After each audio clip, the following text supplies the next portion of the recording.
welcome to you all. Paul Thompson from Twang Tuition here. And that was the introduction to the Traveller Wilbury song, The End of the Line. But I'm not going to be covering it this week. I certainly will do in the coming weeks because it's a fantastic song.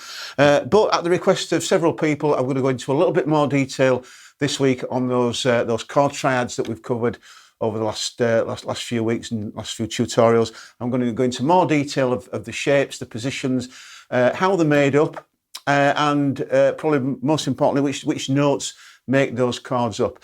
I'm going to be featuring today just the major chords, just the major triads and the different inversions along the neck. I hope you find it useful. It's a great way of learning different positions on the neck as well, learning those notes on the fretboard, which again I feel is really important. And then hopefully once you get used to it and you follow the tutorial through, you'll be comfortable with moving those chords into different positions and trying them for yourself. So without further ado, let's get on with the tutorial. Okay, here we go with the tutorial then. So like I said, just focusing on major chords this tutorial, then we'll look at the minor chords on the next one. Now there's three basic shapes which move into three different what we call inversions. Okay, first of all I'm going to demonstrate that, or demonstrate those of the different positions of a C major chord. Okay, now the first one, if we're going gradually ascending the neck into different positions, that's me open C. My first inversion is there at the first finger at the 3rd fret, 2nd and 3rd on the 2nd and 3rd strings at the 5th fret. Now, it's important to recognise the root where the root note of each of these chords are, so that you can move them into different positions to give them different chord names or different voicings. So we've got the C there. The root of that chord is there on the 3rd string. That's my C note. The other three notes are made up of E and G. Okay, and again, it's a good idea just to check through, you know, your open chords, particularly starting with your open chords, which of the three notes make up those chords as you go. So one thing to sort of point out, even when you're strumming 5 strings on the open chords, 6 strings on the G there, there's only actually 3 different notes within that chord, and those 3 notes keep repeating along the rest of the strings.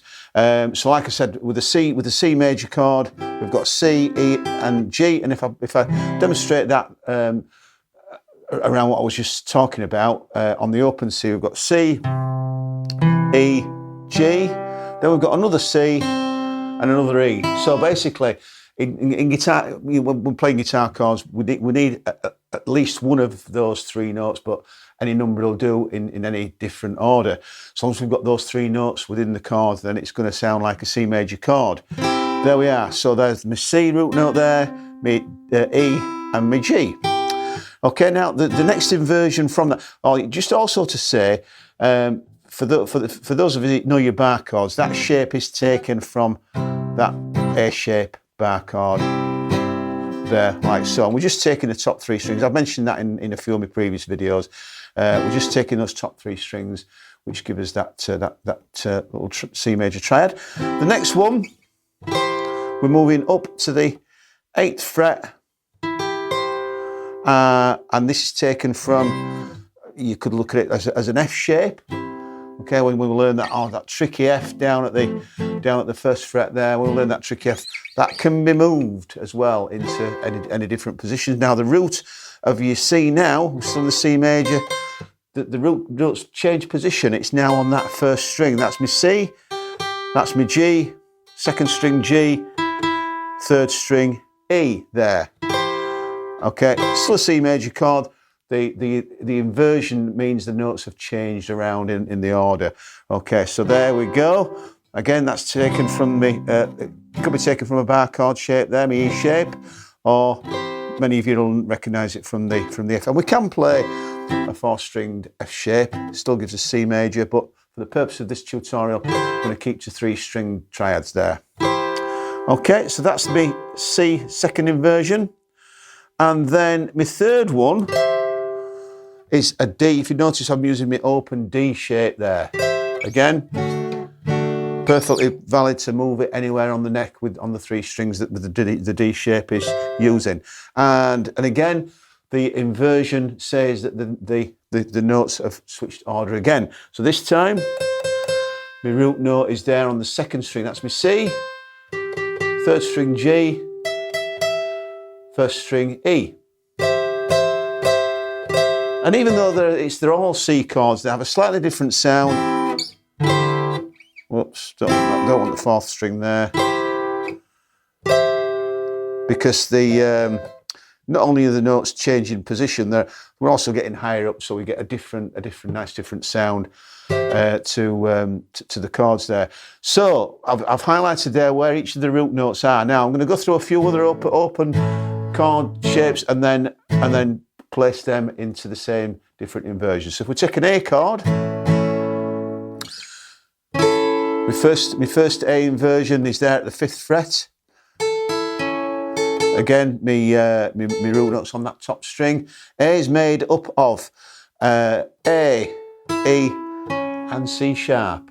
Okay, so that shape gives me all the necessary notes that give me that A major chord. I can just move the inversion to different positions. So A, 5th fret. Now, next inversion is my D shape. My A root note is on the second string. My C sharp's on the top string, and my E notes there on the third string. And then my top A, my highest inversion, is there at the first finger 12th fret, second and third on the second and third strings. My A root note this time is on the third string there. Okay, and that's the three inversions for the A. With the G, we just move everything down a tone. G, G,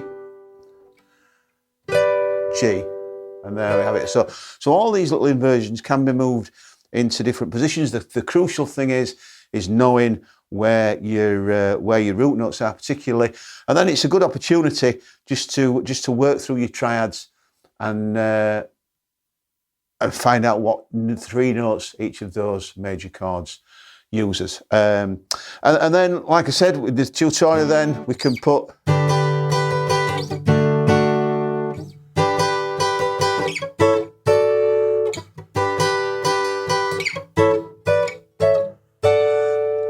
into some nice little chordal melodies.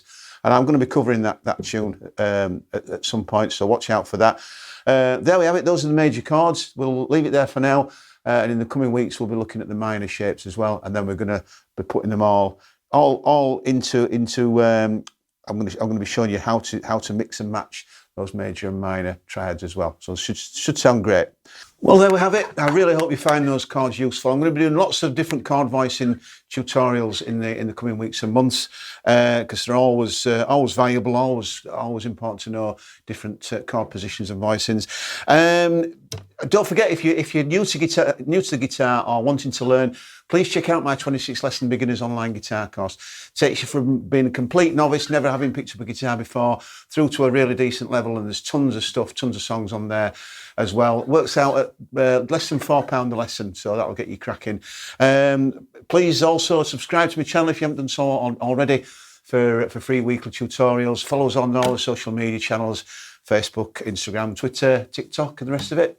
And thanks for joining me once again, and I'll look forward to seeing you next time.